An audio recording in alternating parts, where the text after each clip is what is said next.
Abbaa manaa kee erga ati biraa baatee jechuudha.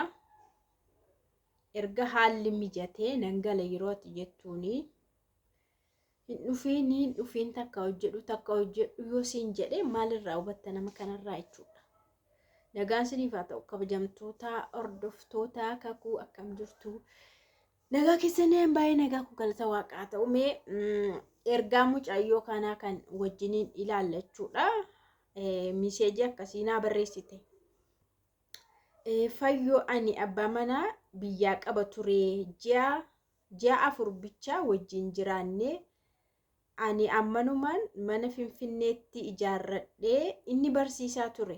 Dura waggaa 2 walii gallee garuu ani yommuun nan gala jedhu lakki naan jedha. Waggaa 5 deeme hunda xumuree nan gala jennaan ammas dabalee akka hojjedhu fedha. Ani garuu galuun barbaada. Amma didee jennaan nama wayii waliin baree mucaa baay'ee si jaalladha naan jedhee baay'een si jaalladha naan jedhee waanan keessa darbe itti himee jennaan ani namummaa kee malee qabeenya kee miti naan jedhe. Ani Dubaayin jira inni Kaayiroo jiraata. Deemuuf gara Kanaadaa ofirratti si guutaa si fuudheen deema naan jedhe. Namni kun baay'ee bareeda baay'ee amala gaarii qaba. Garuu qabeenya koo waggaa 5 waanan godhuun dhabee. Yaadan barbaada biyya galuu nan jibbe abbaan manaa koo nagaayyuu nan gaafatu gaafa birrii barbaade malee akka kiristaanaatti gaa'ela diiganii ijaaruun cubbuudha. Garuu nan gubadhe maalin godhu birriima fedhe malee namummaa koo hin beeku. Biyyan gala yemmuun jedhu sababa garaa guuraa jettee jechuudha. Dura kan walii galanii waggaa 2 qofaaf. Waggaa 2 qofaaf kan isaanii walii galanii kan isheen dhufte jechuudha gara biyya Arabaa.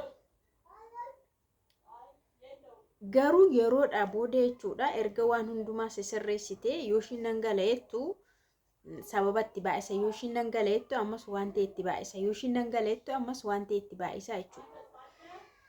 Isa booda waggaa 5 hojjette ilaala. Waggaa 5 qulqulluu garuu haa ta'uti inni akka isheen galtu hin barbaadu. Isheen garuu sumatti waan qabdu ergiti. Waan hundumaa isatti ergite jechuudha. Namni kun amma yeroo akkas ta'u maal ta'eera isinitti fakkaata ree? Erga galuu ishee hin barbaanne erga amma akka isheen baqatti fufteedhuma hojjettee dadhabdu erga barbaade maal isinitti fakkaata? Namni kun maalirra jira isinitti fakkaata? Namni kun fuudheera soba miti kun. Qat godhee fuudheera jechuudha bakka. Dhuftee akka hin agarree fi mana ishiitti isa fuudhame isa ijoollee argate isa maal godhe akka isheen hin agarree fi hin dhufin jedha. Garuu keessaa baaseetti himu. Isheedhaaf galuu dide malee jalqabuma yeroo hin dhufin jedhu baruu qabdi ture jechuudha. Nama kana baruu qabdi. Maaliif hin dhufinnaan jedhe jettee isheenis maallaqa ishiirraa dhaabuu qabdi jechuudha. Erga maallaqa qofaa barbaadee akka isheen dhuftee sallaallee hin barbaadu ta'e akka isheen biyyan galle hin barbaadu ta'e maal gochi maal shiiti maashii miti baay'isuu maashii namni hiriyaana akkanumaan ati beektuyyuu namni yeroo tokko beektuyyuu akkasumatti hin galtuu bakka hin galtuu siin jedha bara. Hin galtuu siin jedha. Nama ati abbaa manaa koo jettee faana jiraattee walii galtee mana ijaarte immoo yeroo sababa sitti dhiyeessu waan hundumaa si caalsisee sababa jechuudha. Si caalsisee kotote jechuudha. Si caalsisee waan argamu hundumaa yeroo lafa sii kaa'u maal godheera ni jireenya isaa jiraachaa jira jechuudha. Humaa rakkina hin qabu. Waan barbaadu argachaa jira jechuudha. Nama qabaa jechuudha kan faana jiraatu. Kanaaf ati humaa isaa miti jechuudha. Faayidaa isaa hin buustu. Kanaafuu maal gochuun qaba isa jettee fi achumarraa nama fakkeenyaaf nama kan biraa faana wal bareeras jettee nama kan biraa faana wal baruun kee rakkoo hin qabu. Garuu isa kana achumaan hafuu keerraa achumaan akkanumatti dhiisuu keerraa biyya keetti galuun kee waan hin oolle maatis qabda waan ta'eef biyya keetti galta. Galtee qabeenya kee maqaa isaatiin ergaa turte miti, waan hundumaa qabda miti, waraqata qabda miti, baankii qabda miti. Baankii waraqata baankii qabaanna waraqanni baankii nama dabalataa kan biraallee ragaa tokko hin barbaadu jechuudha. Qofaasaa ragaa of danda'aadha ati maallaqa itti erguu kee jechuudha. Maallaqa hundatti erguu kee. Maallaqa sana manni ijaaramuusaa waan hundumaa godhamuusaa jechuudha. Haa ijaarus haa dhiisus garuu maallaqa sana hundatti erguu kee waraqaa baankii hunda qabda taanaan dhuftee qabeenya kee irraa fudhatta. Waggaa 5 jechuun asiif as miti baay'isawee. Waggaa 5 qulqulluu jechuun yoo biyya sanatti deebi'uun barbaadeetti eeyyamaan dhufta. Fakkeenyaaf viizaa qopheeffattee dhufta jechuudha galeen deebi'a jettee.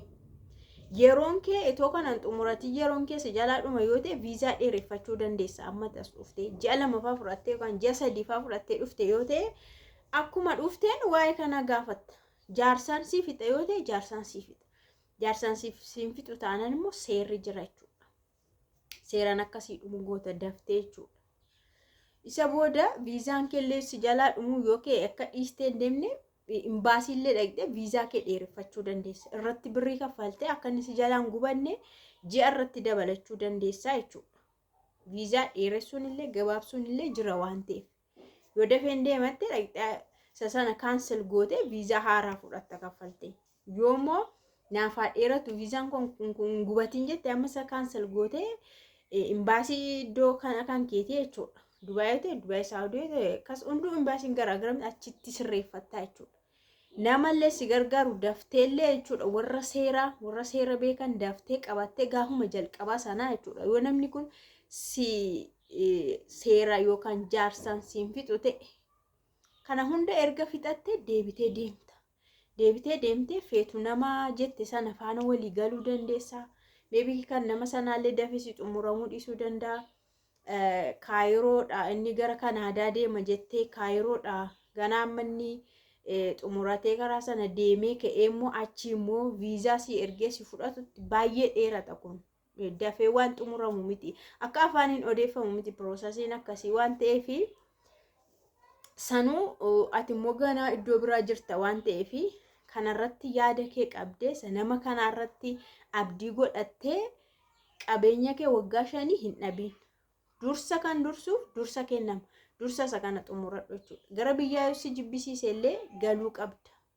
Yoo akkamtee waraqaa hin dhabdu jedhee yaada karaa ittiin nama sanatti tiraansfer gochaa turte yookaan ergaa turte waraqaa hunda qabda.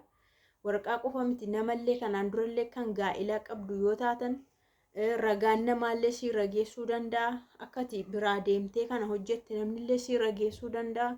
Isa booda qolqolate yookaan irraan gadeessa deemsistaa jechuudha. Amma inni sitti qoosetti qoosuu qabda. Maaliif dhiista?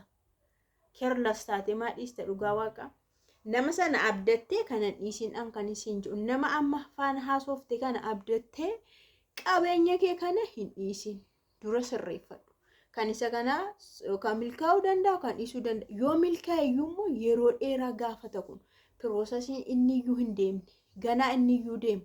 Erga deeme immoo eeyyama nama fudhachuu, maatii fudhachuu, haadha manaa fudhachuu, hiriyaa fudhachuu, giriin kaardii yoo fudhate qofa waan akkasii raawwataa jechuudha. Kun immoo hin dheerata waggaansa. Okay? Kanas hin jedha hordoftoonni immoo yaada si barreessan yoo jiraate dubbifadhu. Thank you.